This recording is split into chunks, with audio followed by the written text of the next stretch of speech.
Visseuse Parkside, 20 volts. Apparemment, d'après la personne, ça serait le moteur qui aurait cramé. On va regarder ça. Forcément, j'ai pas de batterie. J'ai récupéré une batterie Makita. Et là, on confirme, il se passe rien. Regardez là, je sais pas si vous voyez, mais les charbons sont éclatés. L'autre côté, lui, ça va. Et ça tombe bien, je récupère toujours les charbons des moteurs qu'on grillait. Ça va m'éviter, en fait, ça va m'économiser un moteur. Voilà, pour tirer le derrière, c'est assez simple, hein. Ça fait comme des, comment je pourrais vous dire, des rabats comme ça. Il faut les retordre dans l'autre sens. J'ai pris une pince comme ça, hop. Et là maintenant, il n'y a plus qu'à le retirer tranquillement. Et on voit bien, hein. Il est un peu malade. Je vais le retirer. Regardez si c'est les mêmes.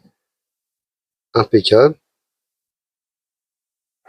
Je vais nettoyer en même temps avant de tout remettre bêtement. Finalement, c'est même pas la peine d'essayer. Regardez, pour moi ça a cramé. Même si franchement ça va fonctionner, hein, je suis quasiment sûr, hein. Si je le remets, j'essaye, ça refonctionne. Mais quand on voit la tête que ça a là ça a cramé, là aussi.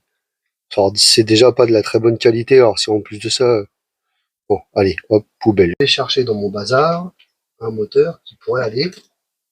Donc celui-là, 14 volts, c'est mort. Celui-là aussi. Là, 18 volts. On serait pas trop mal. Récupérer le pignon, démonter celui du nouveau, changer, et au moins celui-là, je sais que il fonctionne très bien.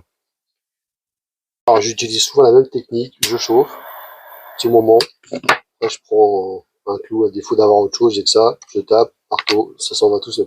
Voilà, j'ai récupéré le pignon d'origine, maintenant il me reste plus qu'à l'insérer dedans. Moi je chauffe un peu, et à l'étau je serre, ça rentre tout seul. Le moteur est soudé, maintenant j'ai plus qu'à tester. Mais avant, un grand merci à Olive Onside pour ses vidéos. Je suis retourné sur sa chaîne du coup parce que je me souvenais plus de la résistance.